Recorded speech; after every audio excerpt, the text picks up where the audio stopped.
Many people have problems with art and not with reality. A way to sort of cause trouble. Yeah, it does something strange with your head. Welcome to the Undergang Armchair. Bring it.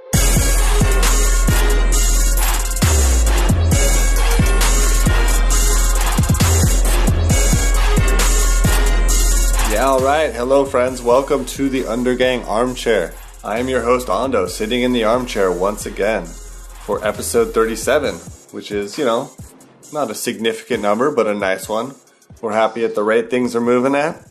We got a great show today. We're talking about viral culture, about how media spreads over the internet, about how culture exchanges hands, ideas move. And we have a great guest, Diana Manfredi, also known as Spaghetto, filmmaker, accomplished filmmaker, I should say. She's made a couple of full-length feature documentaries. She makes music videos. She's also made commercials and directed TV shows. She's done a lot of stuff. And now she's making a new movie. She's actually making a Twerkumentary. She's making a documentary about twerking. And what is twerking, you might ask? Well, let's look it up in the old Oxford Dictionary here. Let's see. In Oxford Dictionary, twerking is a verb, dancing to popular music in a sexually provocative manner involving thrusting hip movements and a low squatting stance. Ooh, I don't know about that. I'm not sure I could do a better one, but that's, twerking's a dance style, and it comes ostensibly out of rap music, although probably also has roots way farther back.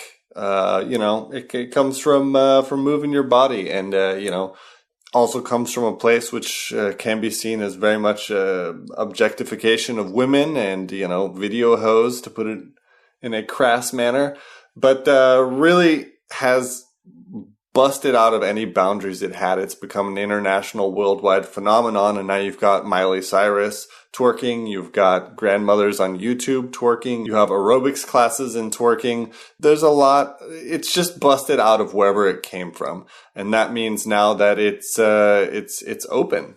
Everybody has their own take on it. Some people still think it's objectification. Some think it's extremely sexist. Other people say it's very empowering. This definition in the Oxford Dictionary here says it's a sexually provocative dance. A lot of people will say, actually, no, it's not necessarily sexually provocative. Just because you shake your ass doesn't mean that you're being sexual, although that is certainly up for debate. And these are the kind of questions which Diana's movies is asking and looking at. And not only that, it's about how culture exchanges hands now, about how culture spreads through media, through the internet. How can a strip club dance, according to some, end up being a worldwide phenomenon? And how does this happen? What is it about the viral nature of media now that allows this to happen? And why does it happen with something as simple as a dance style, which is mostly about shaking your ass? Although it is hypnotizing, I must say. So yeah, Diana was here in town. She was filming in Copenhagen. I actually went with her and her director of photography, Gianfilippo De Rossi, shout out. And we went out to a club here in Copenhagen and did some filming. And she also did some interviews. And complete surprise to me, I had no idea. According to her, Copenhagen's one of the best European cities for twerking. So there you go, Denmark. You may think we talk a lot of schmack on this show about Denmark, but we do it from a place of love, and B, you guys got twerking on lock. So enjoy that, and enjoy the fact that, I actually had a really good experience going out, and, I'm often trashing Denmark for their drinking habits, but we went to a club. It wasn't about violent drinking or anything like that. It was simply about dancing and enjoying yourself, and it was a very mixed crowd, and everyone was having a good time. There was good vibes, and so, I learned something that night.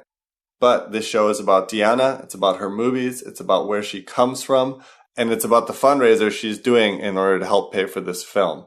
So, Denmark, if you got pride about being the twerk capital of Europe, I would suggest you go in there and, just kick down 100, 200 kroner, something to help this movie. There'll be a link on our website. I think it's an important movie, not because it's about twerking, but it's about media and internet culture and the transference of ideas. So, I think it's worth it. And, she's obviously a talented director. She has a lot of work under her belt. This isn't somebody coming out of nowhere. And that's it. No more talking from me. Check out the campaign. We'll have the links up there.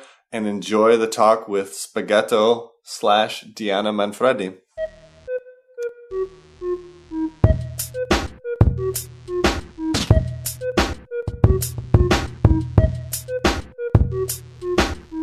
Ok, ora posso fare senza. I tried to book an interview with one of the editors for literally 6 months. The first time that I talked to them was in December. And they said no, they were too busy. And then for a month before I went there, I tried. Me, my manager, a journalist, we all tried, and we don't know, we might be busy, And then I just decided just to go there. It's so hard to get people to actually follow through with interviews. Yeah, it's super hard. And then I went there and I was just emailing them from outside the building. I'm like, hey guys, I'm here. I know you guys said no, but maybe you can change your mind since I'm actually here outside the building. Wow. So at some point a lady came out and she was like, okay, let me see if I can find you someone. And they said no again. And she came out with an address, an email address of an editor in New York, and she was like, you should go to New York and interview the American guy. So you flew all the way here to England. Yeah. And then, no, actually you should go to New York. Yeah. Actually, so we can talk about how unlucky it was for us. So, right before we started here, right before this, I Googled your name. Okay. And you can find, of course, Spaghetto comes up. But there's also a Diana Manfredi who got arrested for prostitution in Florida. I swear that's not me. It's definitely not. I saw a picture. She's black, I think. I Googled that before. She's not black, but she weighs 230 pounds. Okay. All right. But we got limited time, so I want to kind of start at the beginning. You're from Italy. You got into making films early, right? Yeah. Like skateboard movies and shit? Yeah, when I was a teenager, my friend gave me a really old video camera, and I started going to punk rock shows and film at shows. And then my boyfriend at the time, he got a pretty decent camera for the time, and he was a pro skater, so he was shooting all these skateboarding videos, and I was really into editing, so I started editing skateboarding videos, and then I directed a movie about my friends, skateboarders in Milano, and that went really well. What was it about it that you enjoyed so much? Was it the creative? I mean, what was it about that as opposed to photography? Because I know you did photography too. Yeah, I did photography too. The thing that I loved a lot, because I was doing a lot of things in art school. One of the things that I liked the most was doing collages and putting things together and create new things out of other medias that were already there and other piece of art.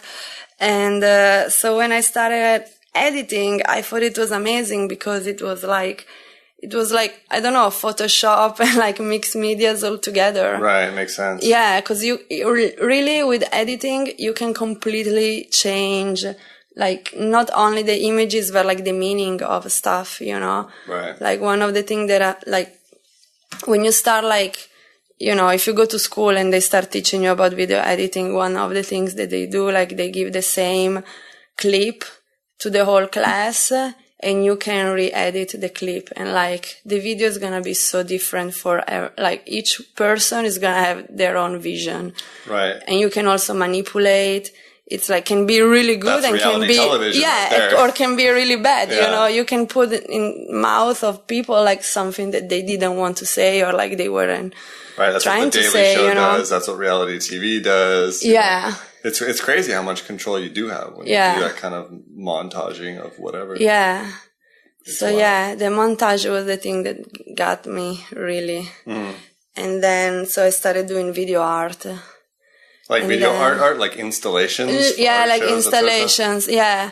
And then after a few years, I got really bored with that because, you know, the whole like conceptual art idea that it's sometimes like you want to communicate something, but it's so like based on the concept that like people, like regular people don't get it. It's like artists talking to other artists, not talking to regular people. Right. So I got really frustrated with that, and I decided to do documentaries because I wanted to tell stories that everyone could understand and relate. I think video art is one of the hardest formats. You know, I think like Bill Viola did it great. Yeah, and then like no one else after can that, do it. it was like, okay. That's it. I did it all. I mean, that's not true. There's probably some people who do good work, but it's hard. Yeah. It's a really hard format to work in. Yeah. Another thing that was really frustrating in Italy is that, you know, we are never like on top of the technology game. Everything comes really late there.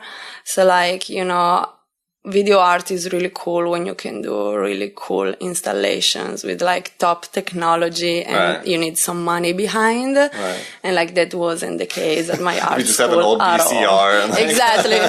Like some old ass TV and shit. Yeah. black and white projector. That maybe won't work that well.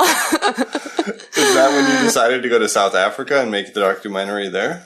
Yeah, cause, I did this documentary about my friends, skateboarders in Milano, and that, you know, that went really well. I wasn't expecting, you know, anything because it was my first movie and like it was super independent, but, it got accepted to like big festivals and we also won some money. And so after that, I was like, "Oh, this is really You got blood on your teeth." I was like, you know, this is really what I want to do. So I moved to Spain, and I did a master in documentary making and direction of documentary, and I did a full-length documentary there when I was in school in Barcelona.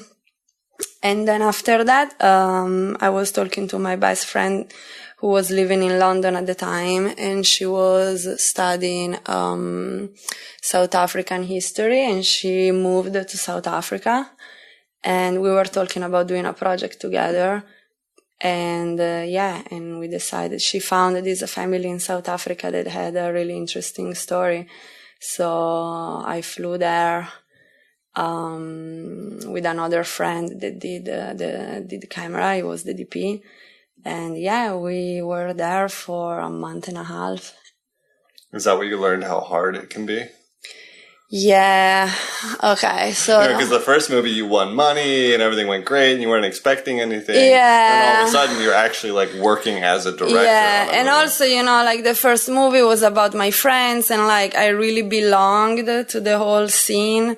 So it was really cool, like the support from everyone and just like hanging out and do a project with my friends and like everything like kind of alternative. The other two documentaries that I did were like on social issues. So it was a complete different story. And it was awesome. It was great. But also, I didn't have, you know, a production company behind. I didn't have a producer, a distributor. Like, I had to do everything by myself. So it also took a while because, you know, like, after we shot everything, I had to edit everything. And, you know, the whole process from writing it to shoot it to editing, it was like 2 years. Right. So that took 2 years of my life, you know, and I started thinking, you know, like, I'm young, like this is the moment of my life that I should just put out videos. Of course, like good quality, but like also I need to be really productive. I can't get stuck with a project for like 2 years. And then after I have, and the next one, 2 years. So then at the end, like in 10 years, maybe I do like 3 movies. Well, that only works if it blows up. If the movie's huge, you can spend 2 or 3 years making a new one. But if you just need to constantly be out there. But also if I have a budget, if like you also get a salary, if you work for a production company, I guess, you also get some money so you can survive. But for me, it took 2 years also because, I had to make money doing other videos or like other stuff. Right. So then, I had to edit, when I had the time to do it. So it was a huge amount of work, and we got a little bit of distribution at the end, but like not enough to cover what, we paid. Like I paid for it out of my pocket. So, I don't know. After that, it was really good actually because I traveled so much. I learned so much. It was really interesting. I met a lot of people, and the documentary got accepted to many festivals. It was my first documentary in English. So that opened the doors for a bunch of international festivals. So I traveled a lot.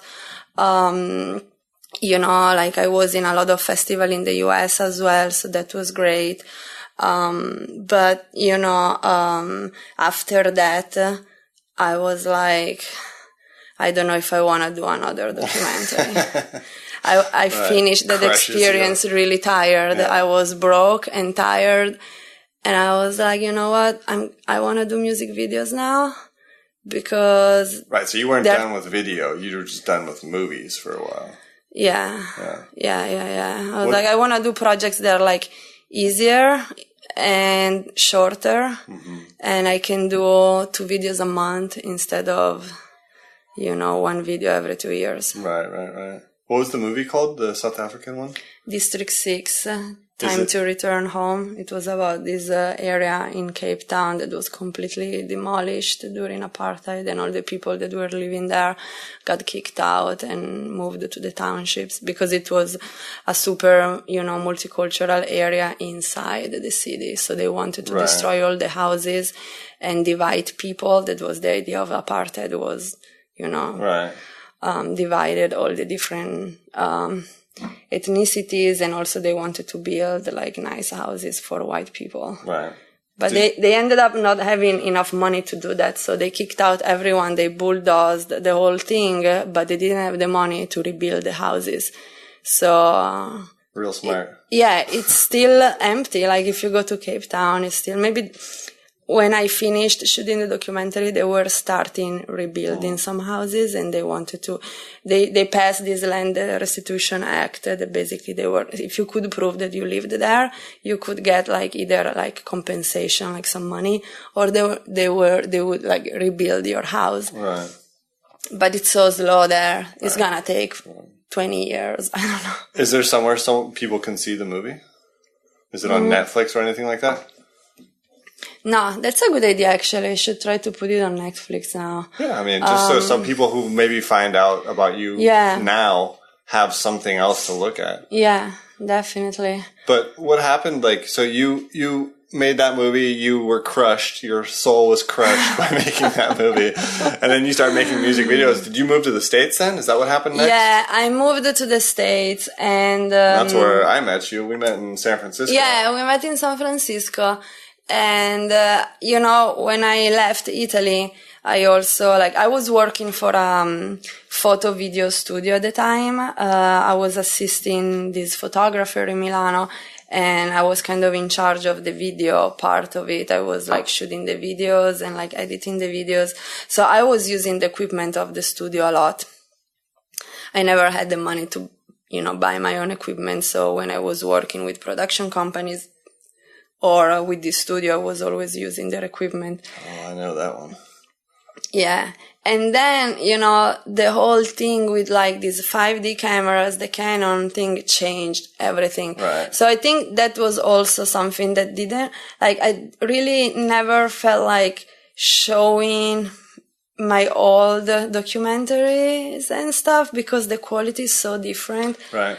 Like everything changed when you could start shooting video on an SLR, quality video. Yeah. So what happened is that I was living in San Francisco and I didn't have any equipment. So like the first year that I was there, I was just like saving money, and then I bought a camera, and that was still before the 5D. So it was a Sony Z1U, like one of these mini DV and cameras. Now it's worthless. That was like the best camera you could buy at the time, but yeah. Wasn't. Still, right. I shot 2 TV shows on that camera, and I don't even feel like sharing those, even if they're kind of recent. Was that the one for the web TV? Yeah, they were like 4 years ago, I believe, but still, like, so I can't, all the formats, they work if you want to do like an art video. Yeah. So then you would shoot like either VHS or some super fucked up format that you see that is really vintage, but like, anything that is still from 2000 and doesn't look vintage, just look bad. Just single chip DV. Yeah. I wonder if in the future, if like you buy a camera and a year later it just looks like shit. Like you have to buy a camera every 6 months or something. So you had a downtime where you didn't do that much in terms of making videos. Yeah. And then you got a 5D or what? You moved to LA too.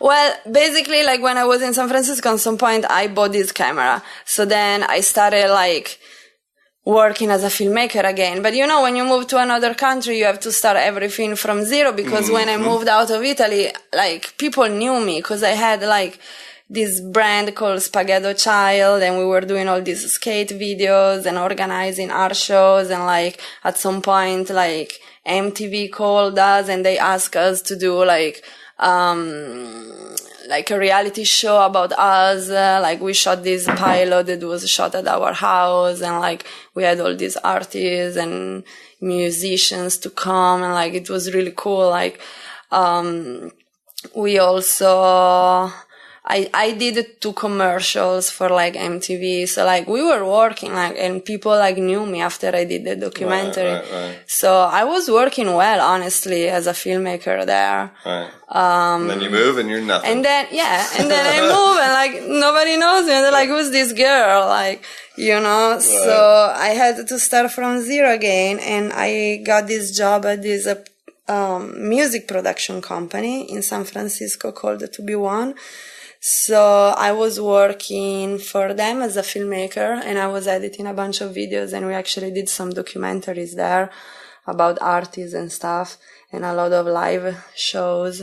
Mm-hmm. So I met people through them, and I got my filmmaking going on again. Right.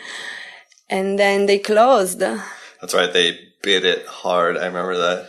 Yeah, one day I was supposed to go to the office, and they called me like 10 minutes before I was leaving the house, and they were like, don't come, 'cause it's over. I was like, fuck. Right. And so I was sad for a while, but then like another guy that was working there at the time was like, this is the best thing that could have happened to you, because it wasn't good for you to work there, because you can do way better than this. And after a couple of months, I moved to LA, and I started my own production company, Spaghetto Productions, and it went really, really well. Right. So and you've been making music videos this whole time now. Yeah. And you've built up quite a network too. I mean, you're making music videos for well-known, pretty well-known artists, Yeah. It's really easier. It's way easier in LA. Is it fun to make music videos? There's really a network there, because like I was always working my ass off, even in San Francisco, but like I feel what you do in San Francisco kind of stays in San Francisco. What you do in LA get noticed in the world, Right, it's the industry. Yeah. It's the center of that industry. So you told me a little bit last night, but kind of quickly talk about how the Twerkumentary started. Yeah, so after a few years of doing music videos, like I did music videos nonstop for like 3 years. I did also other videos like shorts, but music video was the main thing that people knew me for. And like what I don't like is that if you only do music videos, they're gonna put you in that category. Like the music video ghetto? Yeah. I did a video for Mocha with Esteban Oriol, and like, you know, like he's really big and like he's an amazing photographer, and he has directed like music videos for like the biggest names in music. And like talking to him one day, he told me, you know what, like a music video will only take you to the next music video. Nobody will give you a movie to direct if you only have, you know, in your CV, your only like music videos. Right. So he told me actually, you know, I only directed music videos in my life, and like, you know, I have a bigger name than you, but since you have some documentaries also and some short movies, you have more chances than me than direct a movie. And I was like, this is not possible. But it's pretty much what it is, you know, like they started calling me a lot just for music videos, and I saw that like other stuff that I was doing that were, you know, I directed 2 TV shows like the year before, and nobody was calling me anymore to direct stuff like that. It was just a long series of music videos. So I was like, I don't think I'm gonna be able to direct commercial stuff or more narrative stuff if I keep doing music videos, because it seems like people tend to put you in that category. So I was like tired of it, and I wanted to do a documentary again. So I was looking for a subject, and I went to Italy last summer, and I had a meeting with this TV channel there, and I was like, you know, are you guys interested in anything that I can shoot in LA? And I can shoot a pilot and sell it to you or whatever. And they were like, oh, we are interested now in, you know, dance related documentaries, and also like, we know that you work with a lot of hip-hop artists, so, you know, what's up with all these girls with, like, this huge ass? I've heard of this thing called twerking. They didn't. That was the thing that made me realize that, like, nobody knew about it. I think this was before Miley Cyrus. Yeah. The Miley Cyrus performance. So basically, like, this guy was telling me, you know, like, oh, we're interested in knowing, like, about all these models. They're, like, you know, dancing, like, hip-hop music videos. Why there's all this thing about, you know, the bigger the better for their ass. And, like, you know, is like a sexploitation type of thing. And also, like, they were buying some documentaries and reality TV series that were like based on like urban dance. So like I kind of put the 2 things together, and I'm like, look, I'm really not interested in like shooting a documentary about video vixens, but models essentially, you know. Yeah, models. Yeah, quote unquote, air quote models. And I'm really not, you know, I don't know about a generic like TV show about, you know, people dancing. I don't know. That might be interesting, but not the way they were doing it. It was super cheesy. Yeah. So I was like, there's this thing called twerking, you know, and that can be like something interesting, because in LA, I know a lot of people that twerk, and I know like my friends throw these parties in LA, these twerk parties. So, shout out to Ham on Everything. Yeah, shout out to Adam and Romo. Ham on Everything, bitch. But so I was like, you know, that's something cool that I can do, like, is my scene. So it kind of brings me back to like when I did the documentary with the skateboarders, because like I know these people, so it's really natural for me. Well, I think that's an important lesson. Often look at what's in front of you. What do you know? What do you have access to? These are things which can be interesting to other people because they don't have access to it. Yeah, exactly. I was like, you know, and plus like by documenting the LA and Bay Area scene, like I have so much footage during the year, and I always thought, I'm gonna store all this footage, and at some point I'm gonna do something with it. So I was like, oh, this is actually a cool documentary that I can do, and there's so much to talk about because it's not just the dance or the sexuality there's behind it. It opens up for so many other topics, you know. Right. Well, I think that's what's really interesting about the film you're making, because twerking essentially just comes from rap videos and the women who are in rap videos, right? And you know, probably also dancing at clubs, and you know, it's also connected to stripping, I think. Yeah. You know, and that just becomes this discussion of like women and objectification and sexuality and all that stuff. But then it jumps out of that after a while, and now there's little white girls named Miley Cyrus dancing like that, and you know, there's aerobic classes and twerking, and there's feminist twerking, and like it's completely broken out of the boundaries of misogynistic rap videos.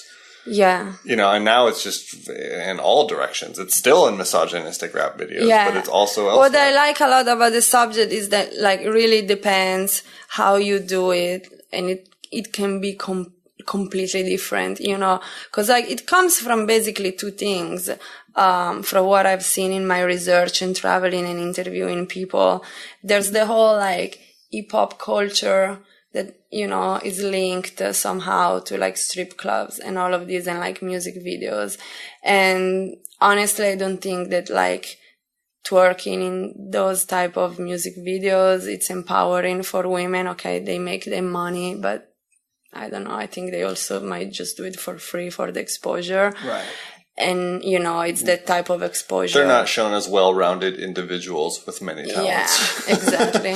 But at the same time, it also comes from, you know, like Louisiana and the whole bounce movement that is really cultural. And like, when you go there, you see that like kids twerk, guys twerk. Like the biggest stars there are gay rappers, you know, and like they twerk. So it's like, it's really cool because it's something that it's sexual, but it's not like about, you know, a girl shaking her ass. It's about everyone doing it. Right. So it's not like a girl or a guy, like it's the same thing. It's just about enjoying music and dancing. Right, instead of being a sexualized version of dance, or like a way of presenting your body in a sexual manner. And like twerking is just literally like one move, but in a whole complete like dance. Like they move their arms as well. It's more complete. You move your whole body. Right. And then it's focused on the ass. Right. But it's like sexual is really more of a dance that like is so important for the whole community, and everyone does it. So that's also like something completely different from, you know, just a bunch of half naked girls shaking for a guy in a music video. Right. So the thing that I like a lot about twerking also is that it's a solo dance. So that's why it can be empowering, because it's like, you know, just the girl and her ass, like, oh, I love my ass. I look at myself in the mirror and I try to learn this trick, and I like the way I can move it, and I like the shape of it, and like I feel sexual, and you know. Well, it also glorifies not necessarily having to be model skinny all the time. Exactly. Also, you know, all type of people can dance like this. Yeah. And it can be kind of help celebrate that. And I know the idea is like, if you have a huge ass, I mean, if you have a huge ass, it might look better, but it's not about the size, it's really about the movement. Because I saw guys with a super firm ass doing it amazingly, you know what I mean? Like, so if it jiggles and it's big, like, it might look better, but like, well, we saw some everyone guys the other can night do it. Yeah. Working their ass off, you know, some skinny dudes. Yeah. So yeah, you're here now in Denmark, recording footage for the movie. Well, what brought you here, specifically to Copenhagen? We got in touch with the twerk queen that is from Copenhagen, and she won many contests, and she's a psychology grad, so she's super smart, and she wrote a thesis about twerk and feminism, and you know, that's fascinating. Yeah, it's fascinating. So we had a really good interview with her. What's her name? Her name is Louise, but her stage name is the Twerk Queen. The Twerk Queen. Shout out to the Twerk Queen. Yeah. But that's cool. I mean, it's nice to have people with that point of view too. You know, writing an actual thesis about it and its role in feminism, etc. I mean, that's it's really good. That's interesting stuff. Yeah. So for me, doing this documentary is really cool because, like, I can show like this history of this before Miley Cyrus, because a lot of people in the world, they think that Miley Cyrus started it. Like, especially in Europe, they never heard about it. You know, like, we didn't grow up. I'm from Italy. We never grew up like twerking or anything, versus the US. Right. It's like, you know, here it's super new, and there is not new. It's been around forever. They just changed the name, but like booty shaking goes back to, I don't know, 1920s. Right. I mean, if you listen to old, like I found a song that was like from the 1920 that says, shake that thing, like the same words that like people use nowadays. So music hasn't changed since 1920. Basically. So that's really interesting to me, that I can show the roots of it. And, you know, so people can see that, you know, goes way back. And also, like, it's interesting to me, since I'm European, to show to American people how this spread everywhere in the world, because there's also like a lot of debate about cultural appropriation and all of that, that I understand where it comes from and everything, but also I think is really helpful to show, like, for example, the footage that I got in Denmark for me is amazing, because people are so open-minded here, and you see such a great, like, mixed society where black people and white people dance together, and, like, you see these skinny, beautiful, like, blonde, white girls, like, twerking like crazy. Twerking their ass off. I saw it myself. Yeah. And they are really, really good. And they also love the culture so much. Yeah. Like, they're so into the music and the culture. It's not just like learning a dance move. Right. And, you know. And it doesn't seem overly sexualized either, at least in the, you know, I was with you when you were shooting footage. And it seemed very much about just having a good time and dancing.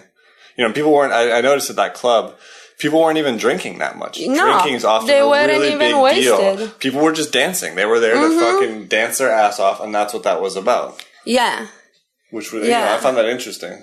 Yeah, definitely. Yeah, because sometimes in like clubs in LA and in the US, you see girls twerking a lot, but like they're so drunk sometimes, you know. But that's also like cultural, the whole thing, you know, because there you can't drink until you're 21. So then when you're 21, you want to get fucked up versus here. But here they do booze a lot. They do drink a lot. But I mean, I think this club was more about dancing. It was it people was who really weren't about going dance. out to party that way. They were going out to dance. Yeah. You know, which was nice to see for me. Yeah. If you walk around the streets, you know, on the bike ride home, we saw people falling over in the streets and getting in fights, and you know that's what other people are doing. But luckily, the place we went was about dancing. Yeah, it was about dancing. It was really nice. Yeah. So yeah, I don't know. I like to show people in Europe and everywhere in the world where it comes from and the roots and everything, so they, you know, they learn about the culture and they can appreciate that side. And also, like, it's important to me to show American people there's so much more going on in the world. And, you know, the transformation of the phenomenon is what is really interesting to me. Well, it raises some interesting questions about the way media changed with the internet, with YouTube, with, you know, you found videos of grannies trying to twerk on YouTube, you know, like that whole way the nature of this information moves is also totally changed. Yeah. And another thing, for example, but even like different like countries within Europe, like before we came here, like we were in London, and most of the interviews that I got there were like, you know, kind of critical, and especially they were like, you know, kids shouldn't be exposed to that type of dance. Right, this is kind of pornographic. You should be 18 to kind of like, you know, like, you know, parents shouldn't do it in front of the kids, or like, or like Miley Cyrus should have her shows rated because, you know, like she was Hannah Montana and now she has all these underage kids going to her shows. So she shouldn't do anything sexual if, it's, in front of a really young crowd. She should have her shows, 18 and up or 21 and up. Well, I think they should censor that, but for other reasons, not because of twerking. But like here, it was really cool because we went to shoot these girls twerking, and like the twerk queen has also a twerk shop, so she teaches girl how to twerk, and they do this workout, thing through twerking, and I saw that like some of the girls were really young, but I didn't realize how young they were. And then after the class, when I talked to them, like one girl was 13. And she was like, I don't know. My parents don't care. They think it's cool. Yeah. And another girl that we interviewed, I thought she was in her 20s. She was 16. And she was like, my mom is happy. Like, I show her what I learn and what I can do. And she's like amazed because I'm a great dancer. That's I was awesome. like, that's awesome, you know? That's the thing, something that can be completely acceptable for a culture is completely wrong for another one. Right. So like, it's really interesting to me now that twerk has become something like everywhere in the world. It's a global phenomenon. Mm-hmm. It's so interesting to me to see how people react in each country about it, you know. Some places are completely against it. Some other places are just embracing it and be like, oh man, this is so empowering. This is part of feminism for us. Right. Right. Shake the body you got, I think, unfortunately, you have to get out of here soon, but I just quickly want to wrap up. You're going to Milan next to do some more shooting, and then after that you're going back to LA. Hours, and then because we are looking for a lot of different things to shoot in Europe, we might go to Paris or to Berlin to shoot some more. Yeah. But we're leaving today. We're going to Milano. We have a twerking flash mob on the 23rd. If you guys are in Milano, come. Where in Milano is it? It's in Piazza del Carmine 6. Twerk flash mob. You can find infos at funmob.com. Okay, I'll put a link up to that on the site there. And we are doing fundraiser for Twerkumentary, and you can find the infos at twerkumentary.com. And I'll put a link also to that on our website. Yeah, I think it's important. I think it's good for Danes too, because Denmark has actually kind of strangely been really positively shown through your experience. So far, like, is the capital of twerking in Europe, really. That's wild. So, I think it's probably, hopefully there'll be some Danes who are interested in supporting the project too, because, all of a sudden, out of nowhere, here comes Copenhagen, The Twerk Queen is actually organizing the Twerk Championship here. That's awesome. This summer, the first Twerk Championship. I think it's at the end of August. I should put a link up to that too. Yeah. Sweet. All right. Well, thank you so much for coming on the show. Thank you so much. Bye. Bye. All right. That was pretty cool, huh? It's a good idea, isn't it? I bet you wish you thought of that first, huh? I kind of do. Very interesting talk. Very interesting director. I really strongly encourage you guys to go check out what she does. She's made a bunch of fantastic music videos. They're really creative, beautiful, high quality. I can't wait for this movie to come out. I think it's timely. I think it's interesting. And I completely trust in her to make an interesting and engaging movie about this subject. So that's it from Podcast Land this time around. I'm going back to summertime. I hope you guys are already there. And remember, tell all your friends and enemies about this show. And don't forget the sunscreen. This week's episode brought to you once again by Undergang Unlimited. Intro and outro music kindly provided by MGT Beats. Check out a link to MGT Beats on our About page. Intro and outro music provided by RC. Link to RC in the show notes for this episode. You can catch us on our website, undergang.net. There's all sorts of great links to each and every artist, to their artworks, to their projects, to everything. Be sure to check out the links and videos from this week's episode. And please, the favor we ask of you this week is go throw a little bit of money into this movie. Do it for Denmark. Denmark's going to look great in this movie. That's what we want. Please check us out on Twitter The Undergang on Twitter, link to that also on our websites. You can listen to the show on iTunes and Stitcher. Some people have been asking about the best way to listen to the show. The best way is to download a podcasting app or something to your telephone and listen to it there. That way it remembers where you are. You can shuffle around. It's simply much smarter. If you guys really feel like helping out, please write a review on iTunes or Stitcher Radio. It helps other people find the show. Share it however you like. Whatever you got to do, come do it with us. Thanks for listening. We'll catch you guys next week.